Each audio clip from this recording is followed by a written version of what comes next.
देखिए दीमक जो है ये एम्बुलेंस की गाड़ियों में नजर आ रहा है। ऐसे कई अस्पताल है जहां पर तो एक भी एम्बुलेंस नसीब नहीं है। अब ये 6 की 6 एम्बुलेंसें जो है जर्जर हालात में है, कंडम हालात में है। वहीं पर सेक्टर 19 पंचकुला गाइड डिस्पेंसरी भी है और उस डिस्पेंसरी के अंदर हाल ये कि वहां पर एक एम्बुलेंस तक नहीं है और यहाँ पर करीबन 6 एम्बुलेंस जो है वो जर्जर हालात में है। अब तो साहब क्या ये 6 एम्बुलेंसों में से कोई एम्बुलेंस जो है उसको ठीक कराकर वैसे जगह पे जहां पर एम्बुलेंस बिल्कुल भी नहीं है आपकी, क्या वहां पर एम्बुलेंस नहीं दी जा सकती है? ये सबसे बड़ा सवाल है।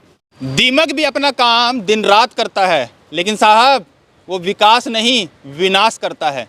बिल्कुल सही सुना आपने, क्योंकि तस्वीरें कुछ ही ऐसी नजर आ रही हैं जो कि नागरिक अस्पताल सेक्टर 6 पंचकुला में पहुंचा हूं और जहां पर देखिए दीमक जो है ये एम्बुलेंस की गाड़ियों में नजर आ रहा है।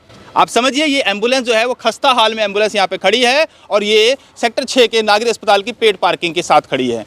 और साथ साथ में ऐसी एम्बुलेंस कोई एक नहीं, जैसे कि दिखाया है जर्जर हालत में ये वाली एम्बुलेंस है, इसके साथ ही यहाँ पर तमाम करीबन 5 और 6 जो एम्बुलेंसें हैं लगातार। अब देखिए पहली एम्बुलेंस मैंने आपको वो दिखाई, दूसरी एम्बुलेंस ये है, तीसरी एम्बुलेंस ये है, चौथी एम्बुलेंस ये है, इसके पीछे 5वीं और इसके साथ में लगी 6 एम्बुलेंसें हैं। अब ये 6 की 6 एम्बुलेंसें जो है जर्जर हालात में है, कंडम हालात में है। इसके साथ ही बता दें ऐसे कई अस्पताल है जहाँ पर तो एक भी एम्बुलेंस नसीब नहीं है। तो साहब क्या ये 6 एम्बुलेंसों में से कोई एम्बुलेंस जो है उसको ठीक कराकर वैसे जगह पे जहां पर एम्बुलेंस बिल्कुल भी नहीं है आपकी, क्या वहां पर एम्बुलेंस नहीं दी जा सकती है? ये सबसे बड़ा सवाल है। सेक्टर 6 नागरिक अस्पताल से महज 2 से 3 किलोमीटर की दूरी पर सेक्टर 19 का आरओबी रेलवे ओवरब्रिज, जो कि करीबन 30 करोड़ रुपए की लागत से आरओबी का निर्माण किया गया और वहीं पर आरओबी खत्म होते ही वहीं पर सेक्टर 19 पंचकुला गाइड डिस्पेंसरी भी है और उस डिस्पेंसरी के अंदर हाल ये कि वहां पर एक एम्बुलेंस तक नहीं है और यहाँ पर करीबन 6 एम्बुलेंस जो है वो जर्जर हालात में है। अब ये भी हो सकता है कि जो हालात हैं ये हो सकता है ये एम्बुलेंस कंडम हो या फिर 6 एम्बुलेंसें यहाँ पर खड़ी हैं जर्जर हालात में, तो क्या ये एम्बुलेंस को रिपेयर नहीं किया जा सकता? ये सबसे बड़ा सवाल है। क्या इनको बेचा नहीं जा सकता? क्या इसको बेच के कोई नई एम्बुलेंस नहीं खरीदी जा सकती? क्योंकि 6 एम्बुलेंसें अगर ये हैं तो 6 से क्या बेचकर इनको 1 या 2 एम्बुलेंस भी नसीब नहीं हो पाती? ऐसे कई अस्पताल है जहां पर आपके जो एम्बुलेंस की जो व्यवस्था है वहां पर नहीं है। सेक्टर 19 की जैसे मैंने आपको बात की, सेक्टर 19 पंचकुला के अंदर एक भी एम्बुलेंस नहीं है और ये जो हालात हैं ये सेक्टर 6 की जो पेड पार्किंग है उस पेड पार्किंग में लगातार जो एम्बुलेंसें खड़ी हैं और इन एम्बुलेंसों का ये हाल है। तो देखिए अब ये एम्बुलेंस है, देखिए क्या कंडीशन है, क्या इस कंडीशन को क्या ठीक कराकर क्या इस एम्बुलेंस का इस्तेमाल नहीं किया जा सकता? ये एम्बुलेंस देखिए, क्या इस एम्बुलेंस को ठीक कराकर नहीं इस्तेमाल किया जा सकता? आज साथ साथ में और भी एम्बुलेंस दिखाऊंगा आपको मैं। अब देखिए ये एम्बुलेंस है, क्या इस एम्बुलेंस के अंदर रिपेयर नहीं किया? अगर ठीक है रिपेयर अगर आपकी एम्बुलेंस नहीं हो सकती है तो क्या वो एम्बुलेंस बेची नहीं जा सकती?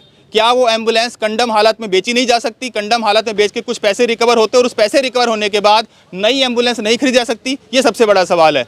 फिलहाल इन बातों को देखकर लगातार ये जरूर है कि कहीं ना कहीं एम्बुलेंस की व्यवस्था सेक्टर 19 पंचकुला में एम्बुलेंस की व्यवस्था नहीं है और लगातार सवाल उठते हैं कि वहाँ पर जो है एम्बुलेंस क्यों नहीं है, क्योंकि वहाँ के जो मरीजों को या तो प्राइवेट अपने वाहन लेके आने पड़ते हैं या फिर एम्बुलेंस के लिए कॉल करना पड़ता है। तो इसी नागरिक अस्पताल सेक्टर 6 पंचकुला से एक एम्बुलेंस जाती है और वहाँ से पेशेंट को लेकर सेक्टर 6 पंचकुला में आती है। तो क्या वहाँ पर जब एक 30 करोड़ रुपए का एक आरओबी बनता है तो क्या वहाँ पर एक एम्बुलेंस की व्यवस्था नहीं होनी चाहिए? ये सबसे बड़ा सवाल है, क्योंकि जो यहाँ की एम्बुलेंसें हैं वो लगातार उस पर दीमक लगे हुए हैं।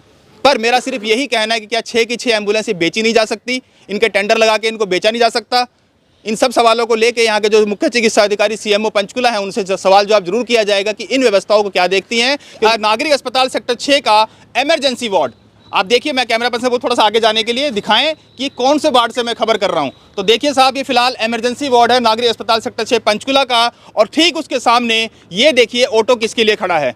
क्या ये ऑटो भी किसी काम में इस्तेमाल किया जा रहा है? ये सबसे बड़ा सवाल है। और ये है नागरिक अस्पताल बिल्कुल सेक्टर 6 के इमरजेंसी वार्ड के बिल्कुल सामने, यानी कि एक्सरे के वार्ड के बिल्कुल सामने। इस ऑटो को यहाँ पर इसमें कस्टडी में रखा गया है, क्यों इसकी शोभा बढ़ाई जा रही है और किस प्रदर्शनी के लिए रखा गया, ये सबसे बड़ा सवाल है। आप देखिए तस्वीरें बिल्कुल सामने नागरिक अस्पताल सेक्टर 6 का और ये ऑटो जो है फिलहाल यहाँ पर इस अस्पताल की शोभा बढ़ाता हुआ नजर आ रहा है। सेक्टर 19 में डिस्पेंसरी काफ़ी अच्छा काम लगातार आपके आने के बाद से काफ़ी डिस्पेंसरी में सुधार भी हुए हैं। तो इसके साथ में एक सुझाव है कि अगर डिस्पेंसरी के कोई सेक्टर 19 में जो पेशेंट होते हैं मैटरनिटी जो केस होते हैं या फिर प्रेगनेंसी जो केस होते हैं वो काफ़ी आते हैं वहाँ पे भी, पर वहाँ से 6 सेक्टर से एम्बुलेंस को बुलाया जाता है, तो वहाँ पे एक एम्बुलेंस की व्यवस्था हो जाए तो उसके लिए आपका कुछ? ठीक, ये आपका एक अच्छा सजेशन है, मैं इस पे बिल्कुल ज़रूर विचार करूँगी। तो मैं एक बार जितनी मेरी अवेलेबिलिटी है उसको एक बार डिस्कस करके देख लेती हूँ। अगर कोई स्पेयर एम्बुलेंस है तो तुरंत प्रभाव से खड़ी कर देंगे, नहीं तो हम एक हायर अथॉरिटी से एम्बुलेंस की डिमांड कर लेंगे। और मुझे पता है कि अगर मैं डिमांड करूँगी तो ऊपर से मिल जाएगी एम्बुलेंस, तो हम इसको शुरू कर देंगे। मैम, एम्बुलेंस के ऊपर से आप डिमांड करें, साथ ही अगर बात करें इमरजेंसी वार्ड है, जो हमारा इमरजेंसी वार्ड के सामने कुछ एम्बुलेंस जो है जर्जर स्थिति में है, या वो कंडम है, क्या है? क्योंकि वो काफ़ी स्पेस भी कवर कर रहे हैं और काफ़ी जो है उसमें सुधार करके उसको यूज़ किया जा सकता है मैम। देखिए, उसमें हमारी कोई भी एम्बुलेंस, क्योंकि हमारे पास ऑलरेडी ही एक्स्ट्रा एम्बुलेंस नहीं है, वो काउंटेड नंबर ऑफ एम्बुलेंस हैं जो हर जगह रनिंग स्टेज में हैं। लेकिन जो कुछ एम्बुलेंस वो पड़ी हैं उनकी ऑक्शन ड्यू है, वो डिप्टी कमिश्नर के पास डेट जैसे वो हमें देंगे तो उसके पास वो ऑक्शन के लिए कंडमनेशन की लिमिट वो क्रॉस कर चुकी हैं, तो वो ऑक्शन हो जाएगा तो वहाँ से वो उठ जाएंगी।